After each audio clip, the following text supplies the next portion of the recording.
Welcome to the Witty and Gritty podcast, where we believe that lifelong learning and relentless determination are essential to developing your passions and reaching your goals. Here to help you along the way are the hosts of the show. Take it away, ladies. Hey y'all, I'm Brooke. And I'm Farron. As educators and high achievers, we're passionate about providing our listeners with effective strategies to help navigate life's obstacles and reach your goals sooner. Join us as we break down credible research that gives you a fresh perspective and challenges your limiting beliefs. Laugh and grow as we share personal anecdotes and interviews from people that have demonstrated what it takes to be successful. By implementing these practices, you will develop your unique skill set and learn how to better serve your community. Get your mind right. And enjoy this time designed just for you. Episode 93 of our Dream Big mini-series by Bob Goff. Yes. Well, the book's by Bob Goff. The mini-series is by us. We are not employed by Bob Goff. Nor do we sound like Bob Goff. He sounds much better. True. I mean, so happy. Definitely more animated in his voice. But hey, Bob, if you're hiring, let us know. Facts. Okay, so we are going to cover chapters 7 through 9, which is in part 1. So this is part 2 of part 1. Yes, for those of you playing along at home, we should make like punch cards. That'd be cool. Yeah. Next time. Later. In the future. Yeah. Okay, chapter 7, Chase the Jeep. There's a big difference between waving at Jesus and following him. Yes, so in this, he tells an anecdote about how he is traveling somewhere, and it's a custom, if you are waving to someone, that means follow me. And so he thought he was just saying hi to all these people, and then the crowd kept getting bigger and bigger and bigger, and he's like, what's happening? And he's like, you're telling them to follow you. Whoopsies. Like, oh. He's like, maybe that's what I've been doing at God. I've just been waving instead of following. Yeah, I think there's a big difference between acknowledging his existence and actually following what he's called you to do. Yes. And so one analogy that Bob uses, we're on a first name basis already. Bob. That only took the second episode. Yes. He talks about, if your life is a room and your room is full of activities and attitudes. And I always think of, is it Step Brothers, where he's like, did bunk beds, so now we have more room. There's so much room for activities. Yes. So, again, a room full of activities and attitudes. How much room, first of all, is there room for Jesus? And, is it the back corner of your closet or that random shelf that you can't really see unless you're in the closet? So he talks about how, if, again, using this illustration, if you took everything out of your room and put Jesus in first and then the next important things, but you wouldn't put everything back because you want to be sure to give Jesus enough room to work. Mm-hmm. And I think I've seen this jar example where they have different size marbles and ping pong balls and sand. And if you put them in a certain order, they don't fit, not even close. But if you adjust the order you put them in, then they all fit. So I think we all have stuff we could do away with.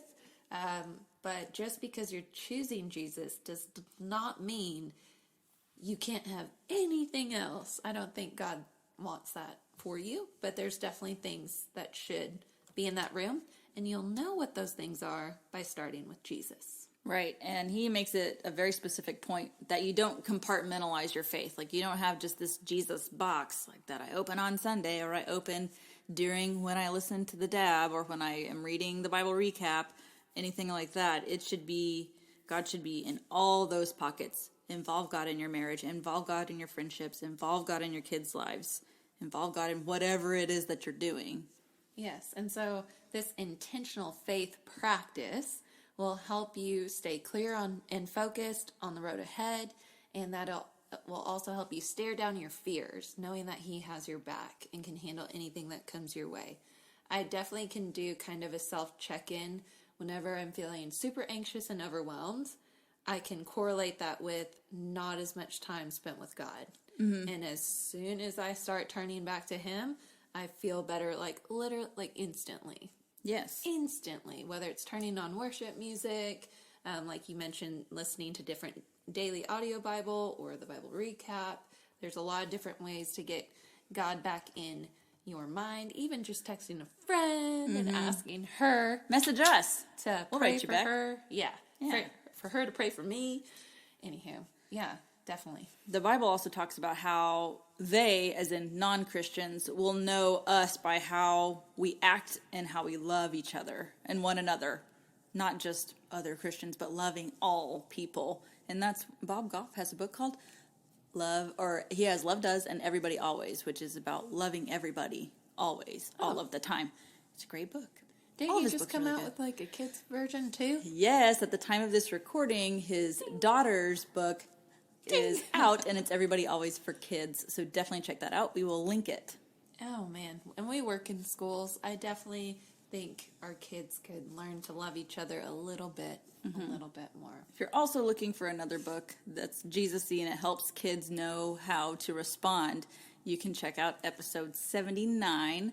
It's Betsy Adams, and her devotional book for kids is Saved Now What? So it talks about what that actually looks like, and it ties all back into how everyone will know who we are. We are Christians by how we love one another and how we act. Yeah, makes a good gift too. Mm-hmm. All right, and so at the end of the chapter, I do like how he says, darkness doesn't need to destroy us. It only needs to distract us. And again, when you're checking in with yourself, you might say, oh, I'm not doing too bad, right? I'm not consumed by darkness. But living kind of that lukewarm, repetitious, not really going anywhere life, that's still the work of the devil. So watch out for that, being that complacent self. Now, that's not the same as being satisfied with what you got and not trying to keep up with the Joneses. But again, you're probably here because you have a passion or fire burning inside that you just got to get out of you. And so, again, anything trying to convince you to ignore that or not pursue that is probably not from God. I like how you said distracted, not destroy, and how it's sneaky. And that's what we talked about in Jenny Allen's miniseries, too. It's sneaky. So if you are keeping a daily journal, then you can see over the course of time, oh crap, this is the thing that's happening every day. Sorry I said crap, Mom. I know you hate that word. We should make the beep sound. Beep. Sorry I said beep. But you got to get the k and the p on the end of the beeps. We'll work on that.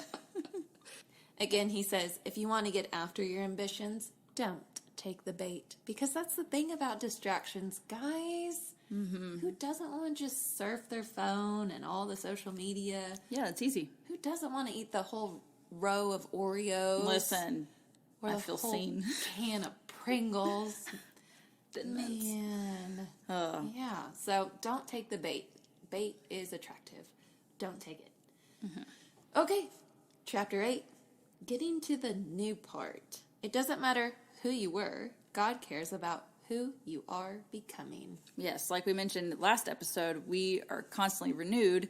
He makes, there's many verses we used, especially with Switch on Your Brain and Jenny Allen, about how we are made new, we are transformed by the renewing of our mind. It talks about how we're made new, born again. It's this whole sense of we are refreshed, and we need to keep changing and evolving about how we need to be what God wants us to be and has called us to be. Yeah, and I like too how the subtitle talks about it doesn't matter who you were, because I do think that past regrets and mistakes tend to haunt us longer than God would have intended them to do. Right, So, if that thing you did in 7th grade and you still cringe at it, like, ooh, think about maybe something that is more serious, that is more shameful, that is in your past. Are you still holding on to that? Because we need to press on, work through that. We are called to not live in shame anymore. yeah, and that reminds me of a really good episode I just listened to recently from the Ed Milet Show. Definitely recommend if you are not following or tuned into his episodes. He's got a lot of great ones. I do have to tell you, some people he interviews have strong language, but Ed Milet is a Christian, believes in God, gives glory to God in what he does, and he's pretty good about giving you a heads up if it's going to be intense. But there you go. That's your warning from me. So the episode is called From Stress to Freedom with Peter Crone. And I hadn't ever heard of Peter Crone. The episode aired on December 1st, 2020. But he talked about how we relate to time, future, past, and specifically like our anxiety. And so if something has happened in the past, he does a better job explaining this, but I think I do a pretty good job too. Yeah, you do. But go check it out. So, because we're afraid of because we're afraid and have shame of what happened in the past, and we're so worried we don't want anything like that to happen in the future, we live as if that thing is going to happen, because that's how we heighten our awareness and sensitivity to try to avoid it. And so he just talks about the importance of letting go of those past mistakes so you can have a different future, a different present, and a different future, because that fear that you have, that anxiety you're giving, is manifesting the exact thing you don't want to happen. Your body, your mind is living in a state where it's like the trauma's happening. And if you think about it, the physical effects of like anxiety, like the panic attacks, the toll it takes on your heart, everything science has related to the physical effects are the same that come from those traumas in the moment. So again, definitely go check that out if you are struggling with things that have happened in the past. We're all about counseling and therapy too. So if you need that, we are big supporters and we encourage you to take those steps. Yeah, episodes 28 through 38 will help you there too with Brene Brown's Daring Greatly miniseries, to throw that out there. I like how in this chapter it talks about how you are not stuck where you are. So I know a lot of people are like, I feel like I made a mistake either going with this career or that career. I chose this path and not this path. But just know, if you are aligned with God and doing what He is calling you to do, He is building and equipping you. So sometimes you are in that job so that you can develop skill sets to use later on. Bob Goff gives a great example about himself. He's this rock star lawyer, teaches at Pepperdine, crushing it, and then one day walks in his firm and says, yeah, I quit. And everyone was like, what? And he's like, yeah, hey, you're in charge. I trust you. Okay, I'm leaving. And they're like, Bob, wait, what are you doing? He's like, I really think I need to go do this thing. And he talks more about it in Everybody Always, about how he's leveraging that lawyer career. And he just mentions it in this book too. But being a lawyer was a way to pay to open schools in other countries. So that money was funding what he is called to do. So even if you are called to do something, but you're not getting paid for it, still do the thing, and maybe the thing that gives you the money is the way that helps kind of clear the path towards the thing that you're supposed to be doing. Yeah, I've shared before my own experiences on the show with my career, becoming a teacher. I was going to coach high school soccer and be a math teacher. But then in college, math got really hard. Yeah, I started putting letters in it. Who does that? And man, y'all, I went to math tutoring every night. And it just got to a point as I went down the math courses, you know how it is, like you gotta take this your first year and this your second year. It didn't matter how much effort I gave it, it wasn't clicking. And so that turned me to, well, how about elementary school teachers? And I only was dogging that cause back in the day because I wanted to coach high school soccer. I loved soccer, wanted to play it, etc. But I did. I enjoyed working with young kids. I just did not want to teach reading because that was hard, and I didn't know how I ever learned. How am I going to teach anyone else? And so I got a job, first grade, where it turns out all you teach them is how to read. So it's just... Thanks! Yeah. But then that led... I didn't know then, but all the training I took to be successful at teaching first graders how to read led and developed this passion into loving to teach young children how to read. And now I'm all about dyslexia, and it's super exciting. And if someone would have told me back in high school or early in college that I was going to be like dyslexia guru, golly, just obsessed with it, I would have laughed at them. I don't even like reading, is what you would have said. And then teach the kids that really struggle how to read. You're crazy. So, teach a younger me?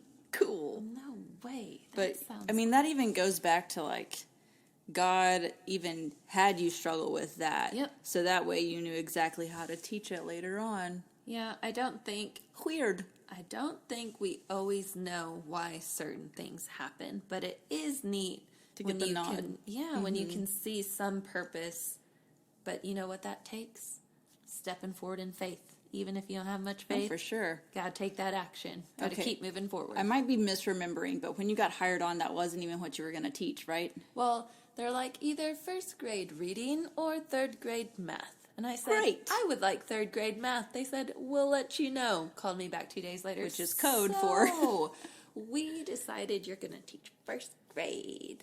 Yay! And it was my first year was still, to me, my best year. Well, good. Maybe because I didn't know any better. You know? But... ignorance is bliss. I don't know. It was great. Anywho, I digress. So, getting to the new part. So you don't have to stay stuck. And if you are stuck currently, make sure that is active waiting that you're doing. Keep building the skill sets. And Farron hit on that in Jenny Allen's miniseries. Yes. And along those same lines, maybe you might be sitting there thinking, I don't need to be any more new. I am so new. I'm already new enough. He does add this at the end. Again, he kind of always comes full circle at the end with the maybe devil's advocate kind of reader, like myself. He says the affirmation you get from the things you're good at can mask the changes we still need to make. So if we only operate within our old capabilities, we'll never get to the new us and therefore not get to your ambitions. So if you feel like you're already doing great at everything, find something that you're not so great at and work on that. And guess what? Ask someone close to you. I was going to say, if you don't think there's anything you need to work on, pride is the thing. That's one. And I'm sure you have people that truly love you but could shed some light on the topic. And that's where I'll leave that. Yeah. If you're still here on the earth, you've still got a job to do. Always. Okay, chapter 9, sleepwalking. Mm-hmm. Being fully awake looks a lot like staying completely engaged. I feel like this is a lot of people. Yes. I equate this sleepwalking to numbing, and that can look a million different ways. Yes. And also comfort, which as a 9, I know a little, Enneagram 9, I know a little something about some comfort, okay? So doing whatever it takes to remain in comfort, even if it means doing the same thing every day. Yes. So... that would drive a 7 crazy. Yeah. Well, and to check in with yourself on this, he provides the question. He says, in what areas in your life have you slipped into numbing routines? And so, recently, I don't know what that even means anymore. I don't know what day it is. Let's say within the last year. Safe to say it's a Friday night. Yes.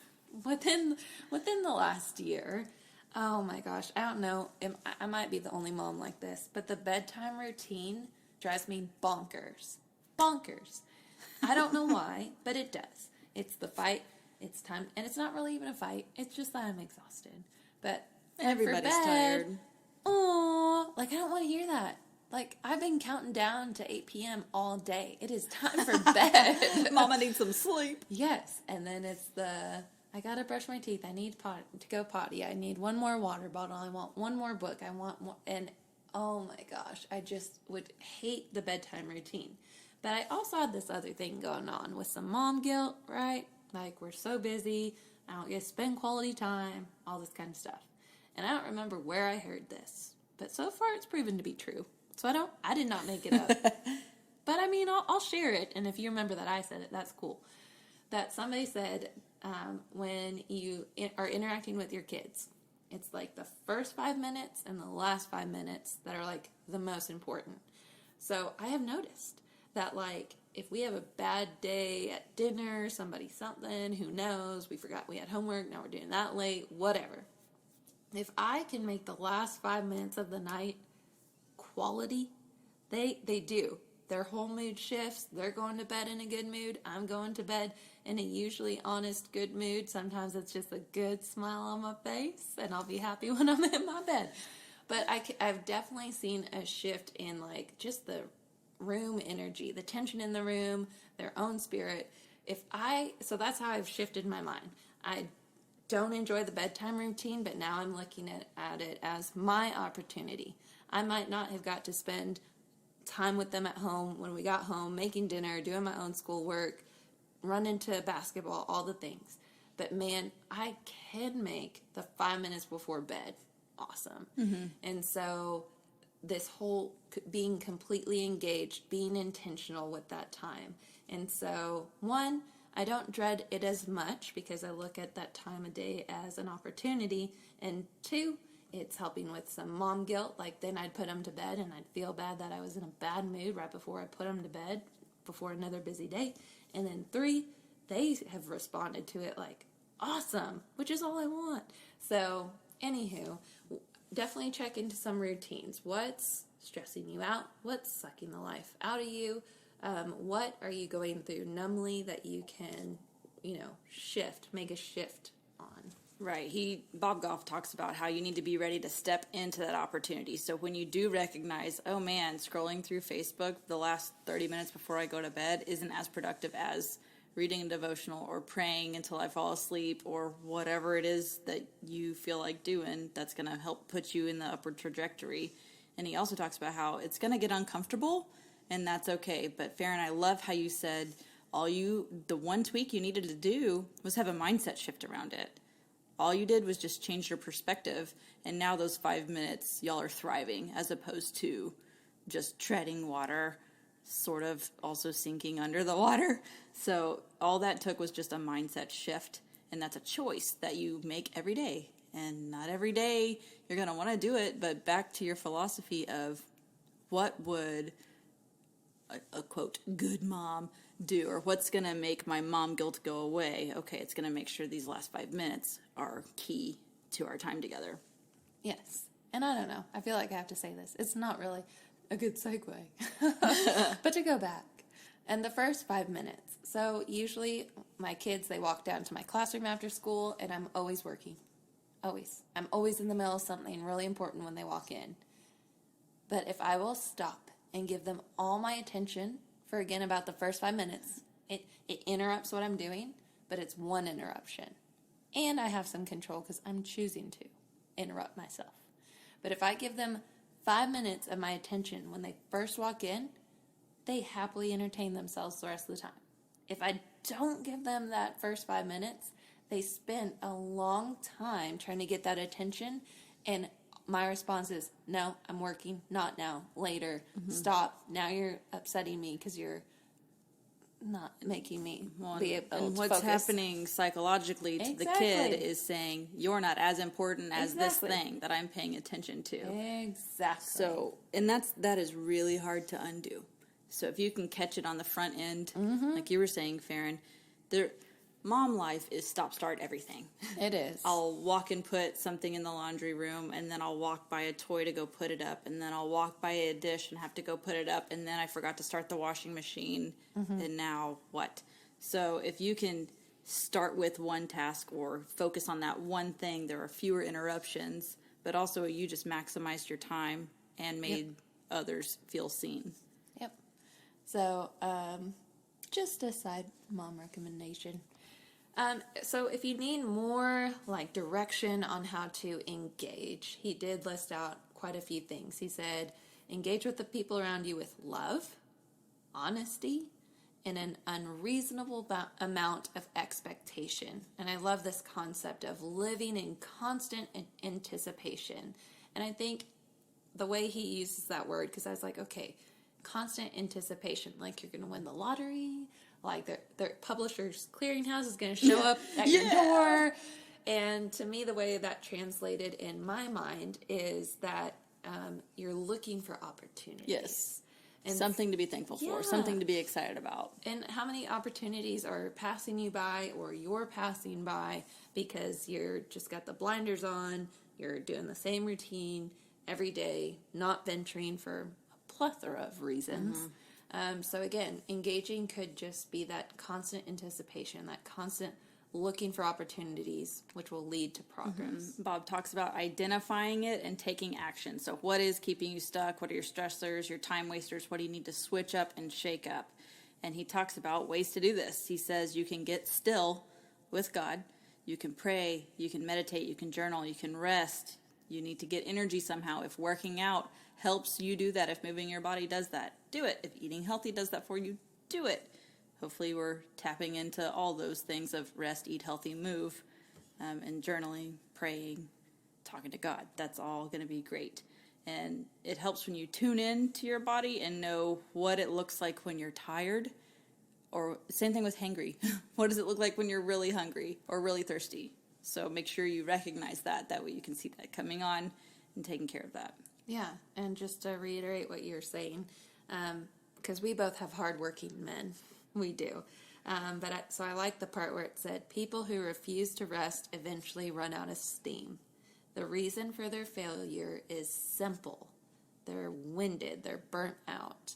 And so sometimes when things are going awry, I just would hope that our hardworking audience knows that maybe just slowing down for a second, that working more isn't necessary. More's that not better. day, yeah.